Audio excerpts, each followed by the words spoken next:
Okay guys, welcome to another video. Yep, you're probably thinking I have moved house. Well, I haven't actually. I have just literally moved from there to here.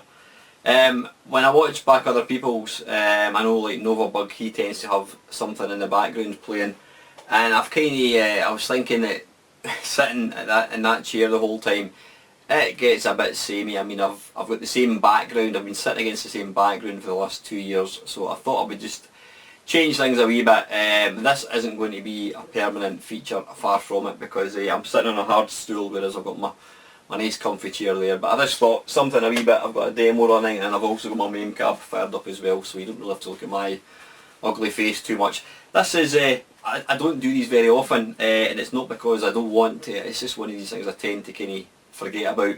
But Novabug, he has a thing called the Friday Foursome, and basically he poses a question to the community, the YouTube community, asking your 4 favourite, whatever that might be. Now this month it's your 4 favourite developers, publishers. Now I've been thinking about that. I was thinking about that today because obviously there's a lot of when you've been playing video games for as long as I have, since 1982, you do come across a lot of games, a lot of publishers, etc, etc. Now all mine are going to be the 8-bit era. I mean, I don't think so much nowadays, maybe some people will, I don't think you really think about who makes a game now. You know, you'll see a game, I mean maybe, I don't know, back in the day, ID Software, you know, anything that ID Software came out, you bought it, but I don't think you really think about that so much. Nowadays you see a game and you watch a YouTube video or whatever it is, you tend to get interested in the actual game rather than, you don't really think about the publisher. I don't think that is the case anymore. Maybe I'm talking absolute nonsense, but I would buy a game, I'd never think, well, that publisher's rubbish, or I would never go out and buy a £45 game because it's been made by EA. I simply wouldn't do it. It would all be actually based on the game. But back in the 80s, it was very much, if there was a publisher or developer, whatever you want to call it, a programmer even. I mean, back in the 80s it was programmers. You had Jeff Minter, you had Andrew Braybrook, you had Matthew Smith, you had all these guys making games, and if you liked that particular genre of game that they made, then you would go out and buy a game purely and simply because it was programmed by that person or by that company. So yeah, it was definitely a lot more publisher driven. You know, everybody had their own favourite publishers, and I was no different to that exception. So my first one, I've already mentioned his name. I'm going to go for Lamasoft by Jeff Minter. I mean, Jeff, it's now a 2-man band. He's got Gilles as well. He now helps Jeff a lot. I think he's more into the mathematical side of things, but Jeff's been making games since about 1982. He started off on the VIC-20. Well, in fact, did he start off on his ZX81? I think he did actually. But, you know, he was more famous for the VIC-20, then the Commodore 64, Atari, Spectrum, but he's probably that's not proper English, he's best known, I would say, for the Commodore 64, and that is where I got to know Lamasoft games. I wasn't a fan of every single one of them. I mean, there were some real obscure games like Mama Llama, which was famously panned by the Zap crew, Zap 64, and I think Jeff took a bit of a huff. I think they later made up, but the Zap guys didn't get Mama Llama at all. So not every one of Jeff's games was excellent, but yeah, his games are very distinctive. I mean, they always had utterly amazing sound. They always did. Even early stuff like Attack of the Mutant Camels, even stuff like Matrix. I mean, I've got a few Jeff's games here. I mean, I may as well let you see them since they're sitting feet away. Yeah, I mean, one of Jeff's early games was the Mighty Grid Runner. That came out in the VIC-20. That was the C64 one. Attack of the Mutant Camels. Oops-a-daisy. That is an absolute classic. Technically wise, it's not that brilliant, but it's just a phenomenal shooter. Laser Zone, can't say I'm really familiar with that one. That's one game I can't say I wouldn't even know what it looks like. you can't forget Hover Bover, classic cutting your grass simulator, and then there was Matrix, which was the sequel to Grid Runner. But yeah, Jeff's games, they were always, I mean, Jeff is he's a gamer first and foremost. He always says that he makes games because how he would want to play. He is a gamer, so he makes games that he wants to play, and if somebody else wants to play them, then that's a nice thing. I mean, he's been making games right through the 8 bits. They've always had, awesome sound. He's absolutely nailed the sound. Graphically, he's always been the first to admit that he's not an artist. So some of his the sprites in his games are fairly basic, but the gameplay was always absolutely on the money, you know. One of the things that Jeff said was when he makes a game, the first thing he does is he gets the control system in place. He'll get the character that you're going to be controlling into the game first, then he builds the game around it. So it's a very, very organic thing. So that's why all of Jeff's games, playability wise, are always top notch. I mean, Iridus Alpha, fantastic shooter. Sheep in Space, what do you call it? Oh, bloody hell, what's it called? It's completely escaped my mind. I mean, Revenge of the Mutant Camel is one of my favourite games. Battle Axe, I think if I mentioned Battle Axe, you know, every one of these games, there's very few games, if any, apart from Mamemeister possibly, that is awesome. But then even Mamemeister itself, awesome music, awesome graphics, maybe quite hard to play, but yeah, Lamasoft are definitely up there. Even in more recent times, he's been putting out games. I mean, he's got the best game for the Jaguar, Tempest 2000 I think it was. It is widely regarded as the best game on that system, so you know, that says it all about Jeff. One of my favourite video games, probably of all time, is Grid Runner on the iOS smartphone, Android. Just utterly phenomenal. Then you've got stuff like, what do you call it, TXK on the PS Vita. I mean, the standard of games that he puts out, it's just absolutely phenomenal. So that is my first favourite publisher. My next one, I'm going to go for, bloody hell, what the hell are they called? I can't even remember the name. Right, you know what, I'm going to skip that just there. That's terrible. Absolutely terrible. I can't remember the name of it. Anyway, the next one, in fact, there we go. I've got the game there. It's the mighty Task Set. Now they may not be familiar to a lot of people. Task Set were one of the early 8-bit software companies. Their games were always very unique. They always had really, really good sound, good music. They were almost kind of cartoony. Again, playability of most of them was really good. They always had a lot of comedy built into it. I mean, that one there, Pipeline, I've already mentioned that. Anytime I get a chance to talk about Pipeline, I will talk about it. Pipeline is one of these games where you've got to basically man a pipeline. You're trying to let the water get from A to B, and you've basically got to keep the pipeline clear by shooting baddies and that kind of stuff. But the humour and the playability that they put in their games is phenomenal. I mean, phenomenal. They had Pipeline 1, they had Pipeline 2, they had Jammin', they had, was it Seaside Special, was it Pesky Painter, Bozo's Night Out. They were quintessentially British, their humour, and they really were. But excellent fun. I don't know if they were any good on the Spectrum. I can only talk from experience on the Commodore 64.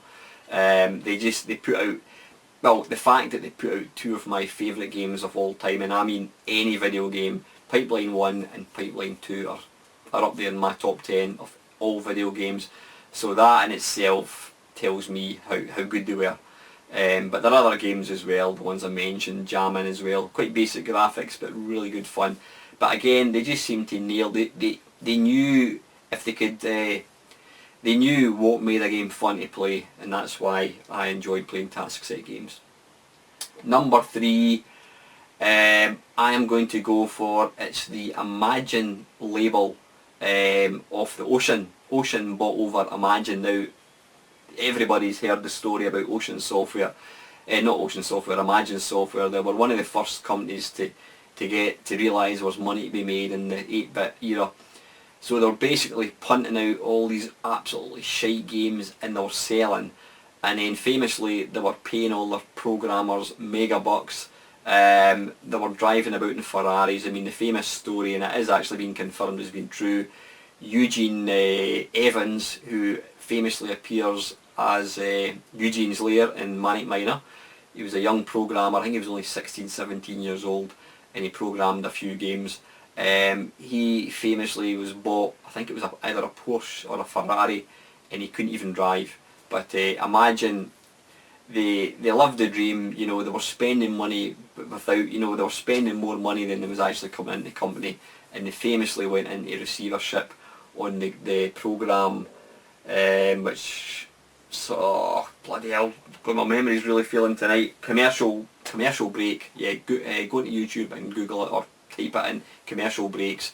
It was a programme made by the BBC, and it famously charts the downfall of Imagine. But Ocean very cleverly bought the label, the Imagine label, and what they did was they used it to punt out, it was pretty much all the Konami games, the arcade Konami games. Now I've only got one of them, there it's there, I've only got one. Oh, and I've got two actually, hang on a second. Yep, just the two. Whoa! An exploding fist is almost gone down the back of the TV, and I'll never get it back, so excuse me a second. You sit there. Aye, Imagine, they published Konami games under the Imagine banner. Now again, I can only really speak from experience of the Commodore 64, but virtually all their conversions were just phenomenal. I mean, to my mind, they were probably the best arcade conversions of any software company. I mean, Hyper Sports on the C64 is just sublime, absolutely on the money. It really looks like the arcade one. It sounds like it. The sound, I mean, it was what do you call him, Martin Galway, who did all the sound in the games, and he is probably my favourite musician. You know, Rob Hubbard, he's there and thereabouts, but Martin Galway was absolutely blistering for him for Imagine. So you had Hyper Sports, which is awesome. Year Kung Fu, to my mind, the C64 has probably got the best 8-bit version. I did do an arcade perfect my arse of Year Kung Fu. Brilliant game. What other games did they put out? Greenberry, again, a phenomenal conversion on the C64. Comic Bakery, it's one of these games, it's a bit of a Marmite game. It's actually quite good fun. I don't think it reviewed that well, but again, it's a really good game to play. Then there's one of the games, Mikey, again another Konami game, and it was one of these games, it's one of the games, if you happen to have Mikey, the original Mikey on that, and you want to sell it to me, give me a shout and I'll give you 20 quid for it. The reason being, apparently it goes for stupid money. It's supremely rare. So if you happen to have Mikey for the Commodore 64 with the original label like that, then I would have a look on eBay, because it goes for stupid money. So yeah, again, that was a good conversion. Ping Pong again was excellent. I really enjoyed that. What else did they have? They also had, did they do Jailbreak? No, they didn't do Jailbreak. No, that was. I think Konami actually put that one out themselves. They also did one game which wasn't an arcade game, which again was excellent. Was it World Series Baseball? I think they called it. That was their first game, and then they brought out, I don't know, was it Hyper Sports or Year Kung Fu after it. But yeah, every single Imagine game on the Commodore 64 absolutely rocked. It was as good an arcade conversion as you could ever hope for. So that is my third best, not my third best, that's my third favourite publisher. And the last one, I would have to go for Epix. Now Epix were an American company, obviously putting out software in America.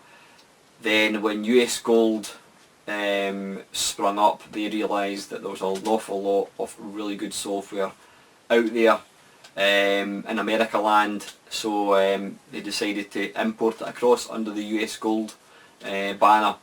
Now Epix they were famous for all the summer games. You had, their first one was Summer Games 2,